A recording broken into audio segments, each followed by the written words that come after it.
سبيل الدموع سبيل مريح تنهدى يا صاحي كي تستريح فتوبى ثم توبى لمن لا يراني وآمن به.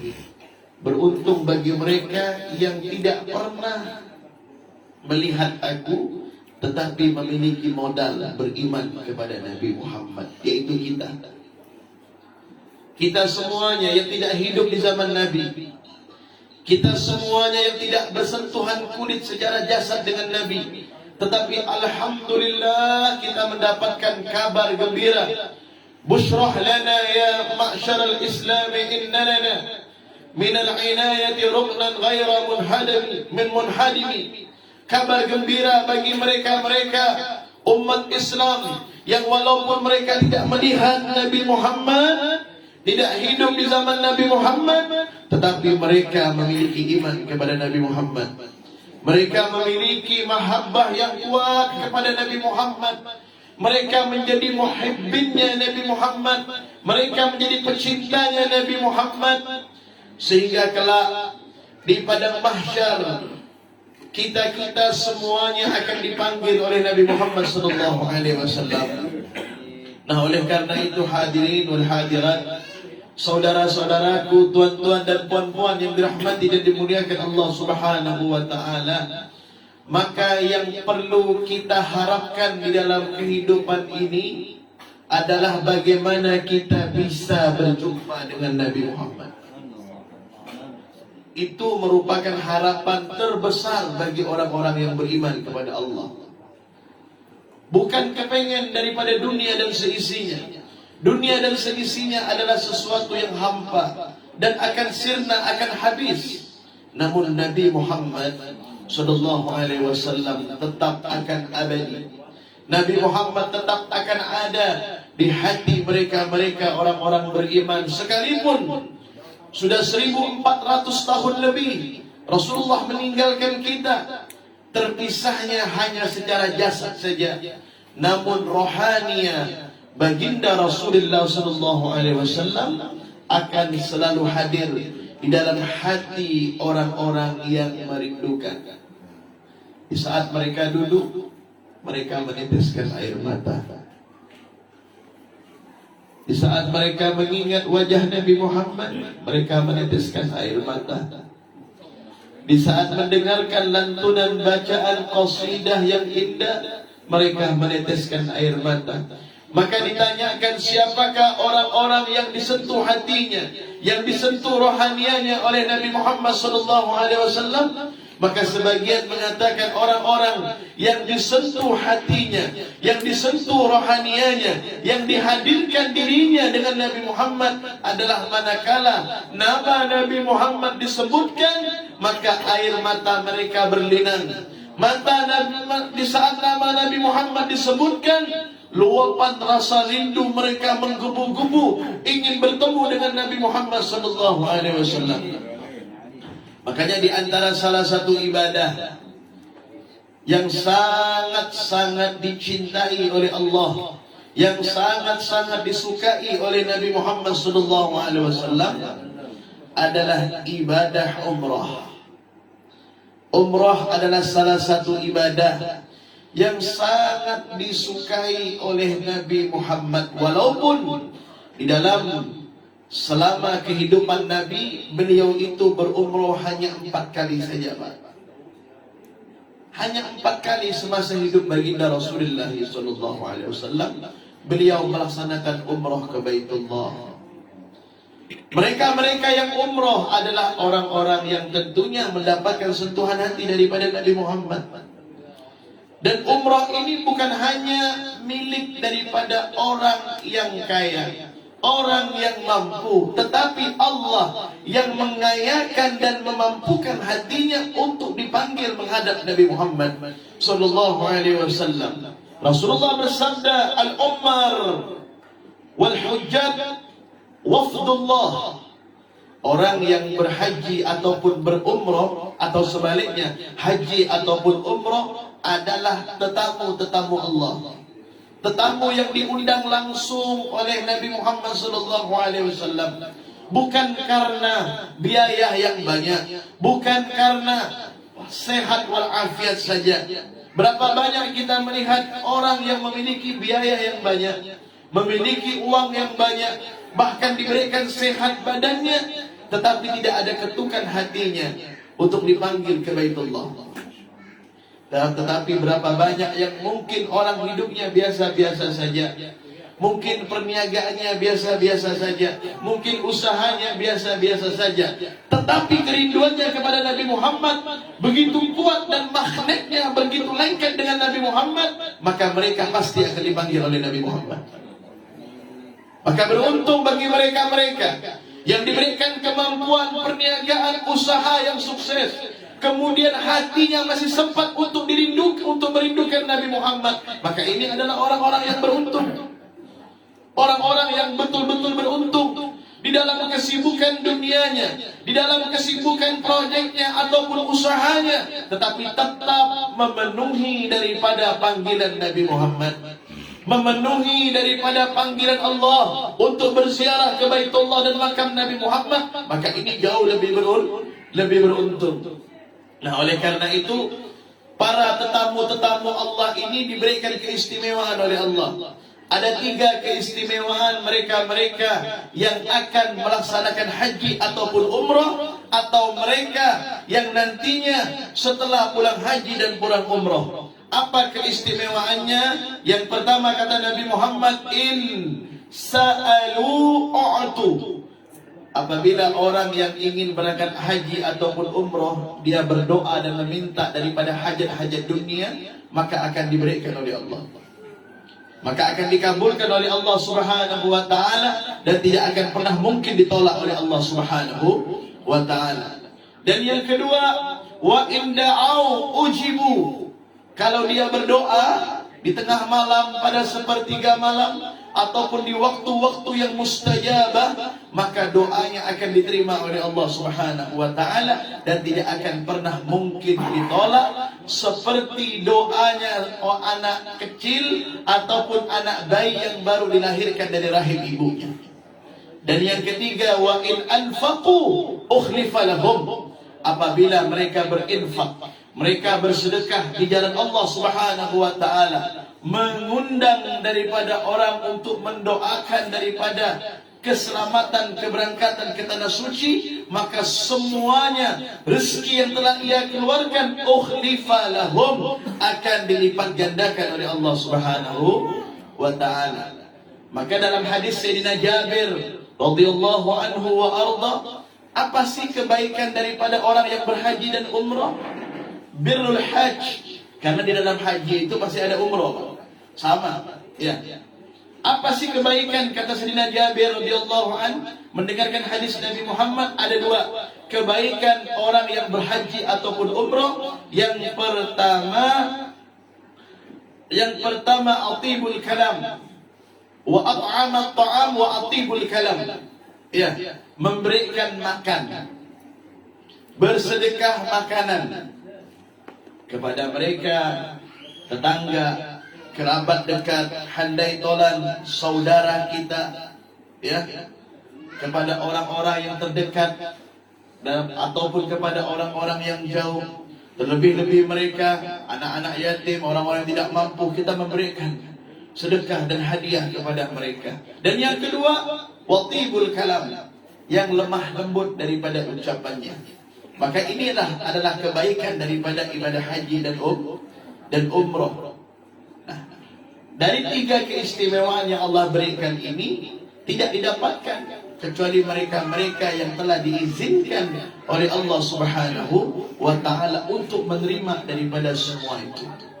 Dan yang kedua, hadirin wal hadirat yang dirahmati dan dimuliakan oleh Allah Subhanahu wa ta'ala, saya berpesan kepada kakanda Tuan Haji Zahid, di saat nanti antum ataupun tuan berziarah ke makam Nabi Muhammad SAW, yang nantinya mungkin diarahkan oleh pemandu ataupun mutawif melalui daripada pintu yang bernama Babus Salam, pintu situlah.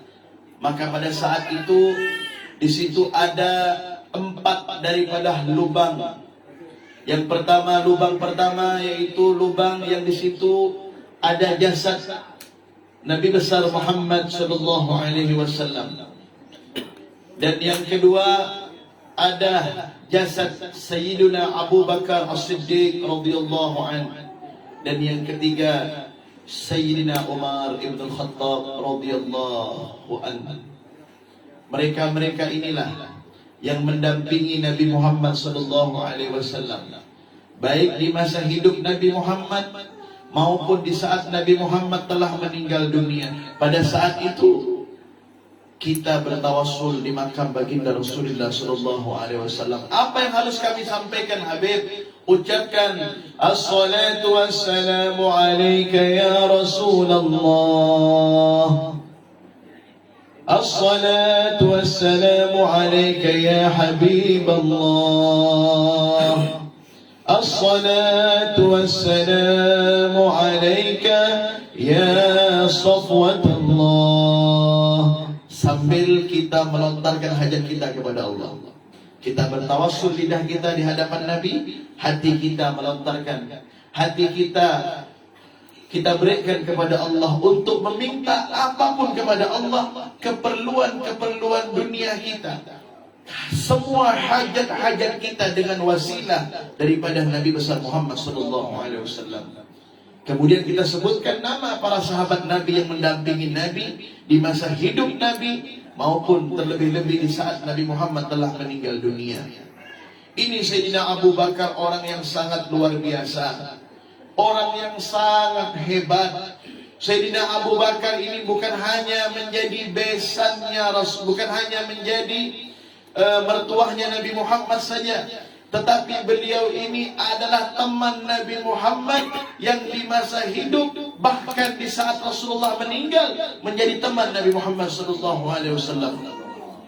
Beliau yang pernah mengatakan di saat Nabi Muhammad wafat, pada saat kain kafan Nabi Muhammad dibuka oleh Sayyidina Abu Bakar As-Siddiq, Abu Bakar As-Siddiq membuka kain kafan Nabi Muhammad dan mencium kening Nabi Muhammad, memeluk badan Nabi Muhammad, mencium pipi Nabi Muhammad, dan beliau mengatakan, ya Rasulullah, tibta hayyan wa tibta mayyitan. Wahai Nabi, wahai kekasih Allah, aromahmu ini begitu wangi di saat kau masih hidup, dan di saat kau sedang meninggal, dan di saat kau telah meninggal pun aromahmu tetap wangi, wahai Rasulullah. Dipeluk oleh Sayyidina Abu Bakar Nabi Muhammad sallallahu alaihi wasallam, dan harapan Sayyidina Abu Bakar As-Siddiq kepada Nabi besar Muhammad, ya Allah, kumpulkan aku bersama Nabi Muhammad bukan hanya di dunia saja, bahkan di alam barzakh. Di saat aku meninggal, kumpulkan aku bersama Rasulullah. Dan hajat keinginan Sayyidina Abu Bakar dikabulkan oleh Allah Subhanahu wa ta'ala. Bagaimana dengan Sayyidina Umar ibn Khattab, yang awalnya beliau tidak suka dengan Nabi Muhammad, orang yang pertama kali membenci Nabi Muhammad, yang tidak suka dengan Nabi Muhammad, tetapi akhirnya apa? Sayyidina Umar ibn Khattab yang disabdakan oleh baginda Rasulullah sallallahu alaihi wasallam, kejayaan dan keagungan Islam ini akan didapat oleh salah satu Umar, akan dibesarkan oleh salah satu Umar. Yang pertama adalah Umar ibn Hisham, yaitu Abu Lahab, dan yang kedua Umar ibn Khattab Al-Faruq, yaitu Sayyidina Umar ibn Khattab. Maka hidayah itu diturunkan oleh Allah kepada Umar ibn Khattab, sedangkan Umar ibn Hisham dalam keadaan belum masuk Islam pada saat itu. Umar ibn Khattab mendapatkan daripada hidayah, taufik, ma'unah, pertolongan daripada Allah. Kemudian beliau mengatakan, pada saat beliau melihat jasad Nabi Muhammad SAW dengan histerisnya, seakan-akan beliau tidak percaya Nabi Muhammad meninggal, dan beliau mengatakan, man qala Muhammadan mat qataltu bi sayfi hadza. Barang siapa di antara kalian semuanya, para pengunjung yang melihat jasad Nabi dan mengatakan Nabi Muhammad meninggal, akan aku penggal lehernya. Saking tidak percayanya Sayyidina Umar atas meninggalnya Nabi Muhammad.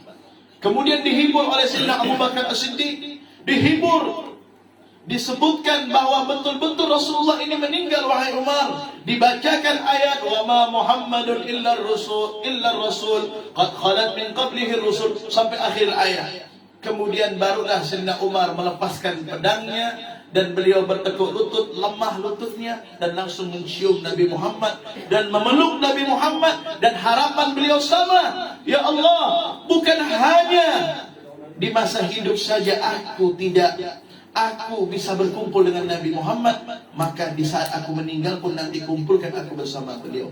Diwujudkan oleh Allah dalam satu tempat. Sayyidina Abu Bakar, Sayyidina Umar berkumpul bersama Rasulullah sallallahu. Maka pada saat itu Pak Haji nanti ditawassulkan mereka. Sebutkan nama Sayyidina Abu Bakar, sebutkan nama Sayyidina Umar, sebutkan nama Sayyidina Uthman, sebutkan nama Sayyidina Ali karamallahu wajhah, sebutkan nama-nama sahabat-sahabat Nabi Muhammad. InsyaAllah rohania mereka akan datang kepada siapapun yang mengagungkan dan menyebut nama beliau. Amin ya rabbal alamin. Dan kirim salam kepada beliau baginda Rasulullah sallallahu alaihi wasallam. Maka kita doakan mudah-mudahan pada malam hari ini tasyakuran daripada walimatul umrah, mudah-mudahan Allah jadikan umrah beliau dan keluarga beliau menjadi umrah yang maqbulah, umrah masykurah, umrah yang diterima oleh Allah Subhanahu wa taala. Apapun yang telah beliau keluarkan, apapun yang beliau niagakan, semua demi untuk Nabi Muhammad sallallahu alaihi wasallam, demi untuk Allah Subhanahu wa taala, akan dilipat gandakan oleh Allah Subhanahu wa taala. Amin amin ya rabbal alamin. Mudah-mudahan apa yang Habib sampaikan, Masya Allah, tabarakallah, tidak mengurangi rasa hormat Habib kepada para habaib, dan juga kepada para asatid, dan juga kepada komuniti daripada ini. Kok bajunya bisa sama ya? Padahal nggak janjian ya. Ya, ini namanya jodoh ya. Nggak ada, Ihsan nggak ada pesan sama saya. Pakai coklat nggak ada. Tapi subhanallah kok bisa sama. Berarti ini jodoh. Mudah-mudahan dikumpulkan di dunia, insyaallah dikumpulkan di surga bersama Nabi Muhammad SAW. Dan juga para puan-puan, para haji-hajjah, mudah-mudahan kabul hajat. Mudah-mudahan menjadi istri-istri yang salihat, istri-istri yang bermanfaat untuk dakwah Nabi Muhammad SAW. Siapapun yang sakit, Allah sembuhkan berkat Nabi Muhammad. Siapapun yang kurang sehat, Allah berkahi kesehatannya berkat Nabi Muhammad. Siapapun yang berkhidmah kepada para habaib, kepada para ulama, kepada para ustaz, kepada para kiai, siapapun yang berkhidmah, yang telah menghabiskan waktunya, tenaganya, ataupun semuanya daripada kebaikan-kebaikan dunia, insyaallah akan dilipat gandakan oleh Allah Subhanahu wa taala. Mudah-mudahan anak-anak beliau menjadi anak yang saleh, anak-anak penghafal Quran, anak-anak yang mengikuti jejak langkah baginda Rasulullah sallallahu alaihi wasallam. Dan mudah-mudahan komuniti daripada majlis salawat ini dan studionya juga diberkahi oleh Allah Subhanahu wa taala, makin terus menyiarkan salawat ataupun nasihat-nasihat para ulama, insyaallah khususnya di bumi Sarawak ini. Amin amin ya rabbal alamin. Rabbana taqabbal minna innaka antas samiul alim wa tub alaina ya maulana innaka antat tawwabur rahim. Allahumma hajjana hajjan mabruran wa sa'yan mashkuran wa tijaratan lan tabur. Allahumma barik sahibul hajah wa sahibul niyyah wal haji zahid wa zawjatihi wa jami' ahli bait وكذلك أهل الصفاء والوفاء وببركته يا الله أهل المناوس وأهل الضفوف يا الله واجعلهم من أهل الخير وأهل الخدمة يا الله من أهل السعادة والفلاح والحضور والمطمئنين بحق النبي وآل النبي وأصحاب النبي وصلى الله على سيدنا محمد وعلى آله وصحبه وسلم. الحمد لله رب العالمين.